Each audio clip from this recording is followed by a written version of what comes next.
They're forward. Now the bed has a 3-inch throw to it. You can look at it. See how the bed has a 3-inch throw to it? Goes back and forth. And as more oranges come forward, it just works their way down. Now from here forward, the machine is on a slight downhill grade, so it helps those oranges roll a little easier. And It's just like pasture turns, that's all it is. Yep. And some of the wood in there is getting in bad shape, so I gotta replace that this year. This machine started its life in the 1920s as a tomato washer. Mr. Bill Butrico bought it in the 1980s, early 80s, and converted it into a fruit washer. And he actually, they told me it was a big, giant machine, and he made 2 fruit washers out of it. The other one ended up in Merritt Island at Charlie George's grove. But Charlie passed away 3 years ago, and his wife was selling everything off, so who knows where it's at now. But, so this pipe and this pipe is just clean water. It rinses all the soap off of it. And then this is our food grade wax. It's a requirement through the USDA. I have to wax them because what the soap doesn't kill canker-wise, that wax will seal into that piece of fruit. So when we send it to New York, it doesn't infect their orange crop. Well, they don't have an orange crop. What does it matter? I don't know. It's just a requirement that I have to do.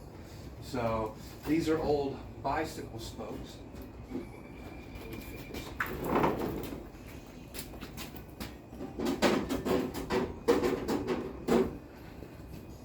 So they are old bicycle spokes that Mr. Bill Butrico welded to this rod.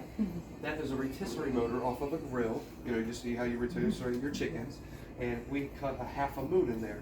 When it goes into the half a moon, the fingers drop down into the wax, come up, and they dribble just a very little bit of wax on the oranges. And as they roll around, it spreads the wax. From there forward is just drying. We have a little heater there and a blower, and it just blows heat up there and dries the oranges. And then, excuse me. And then they'll come out here. The oranges have to be in there for a certain amount of time. Occasionally, the guy will bring a wiffle ball and drop it in there, and he times it. It has to be in there for, I think, almost like 3 minutes through everything to be okay to pass inspection. So they do test that. So usually during packing season, I will stand here and I grade every piece of fruit as if it's a bag fruit or shipping fruit. And really the only difference is uniform in size and a prettier piece of fruit. So the uglier stuff we sell here at the Grove, the prettier stuff we will send to your grandmother when you ship her a box of New You York. literally do every piece? Every piece. I touch every piece. Hand-touched.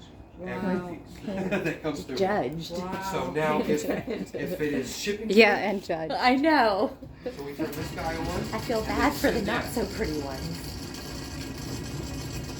And then they'll kick off. Now Lee Bird developed this. Before I came to work here, there used to be pipes going to that box right there, and you would roll the fruit down the pipes. But then if you had to get back there, you had to duck under all these pipes and stuff, and it was not a very good set. So Lee developed this. He took this rope and glued it in a screw fashion and hooked it up to a motor here, and that way it just screws the oranges down the line. Talk about ingenuity. Yes, right? Yes. So clever. And then when this thing is full, Yeah. we will roll it over there, and I usually don't have all that stuff there, but we roll it over there, and that's where we pack the boxes up. And when we pack a box, this is what it'll look like, and, you know, but not bright, pretty oranges, you know, they're yellow and green and stuff like that. So, and this is what a tray looks like. Beautiful. We used to have bigger boxes. They were a nice, pretty box. They quit making that box.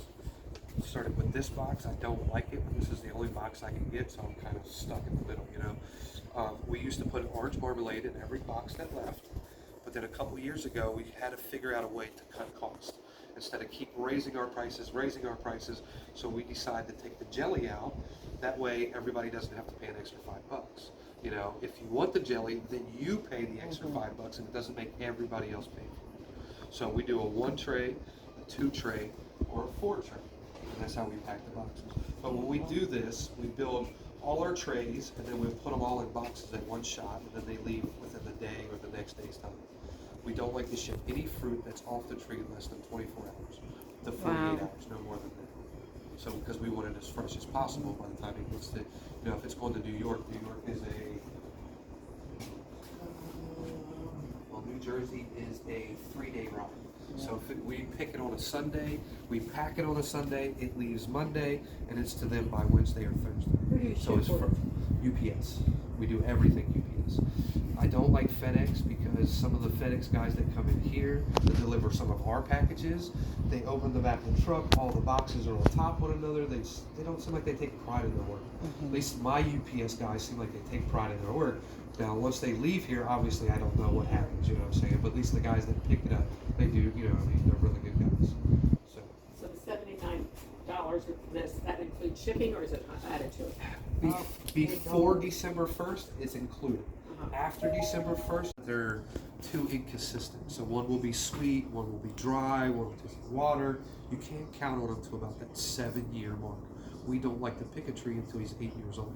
That way we know it's nice and consistent. So you remove the fruit, so that way, so when there's fruit on it, you wait, what, 2 years, 3 years? Yeah. Keep picking them, when Yep, they're, just when pick they're 'em and we young, just when throw they're 'em on the young, we ground. just throw them, yeah, get rid of them. Because we kind of throw our stuff on the ground. We like to think that it kind of rots back in the ground and Okay. feeds the ground. It's something, you know what I'm saying? So you don't actually pick until it's, what, 6 years? No, 7 years, 7 okay. to 8 years. 7 to 8 years, okay, Yeah. all right.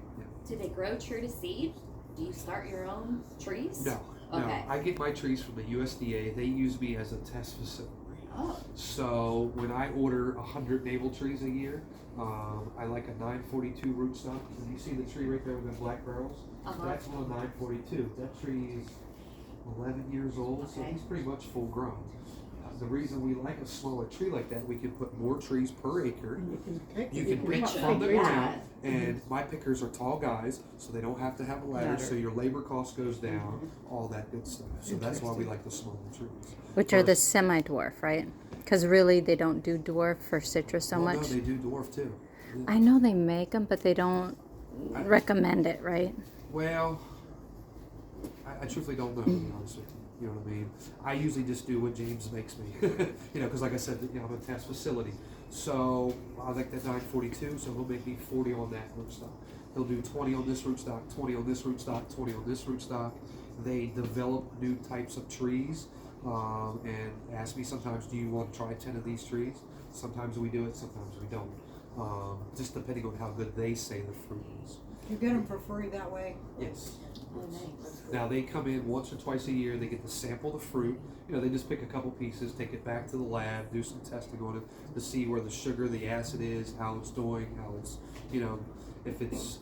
They try to do some stuff that is resistant to grading, but I don't know if it's 100% resistant to grading. Well, with that being a shortage, go ahead.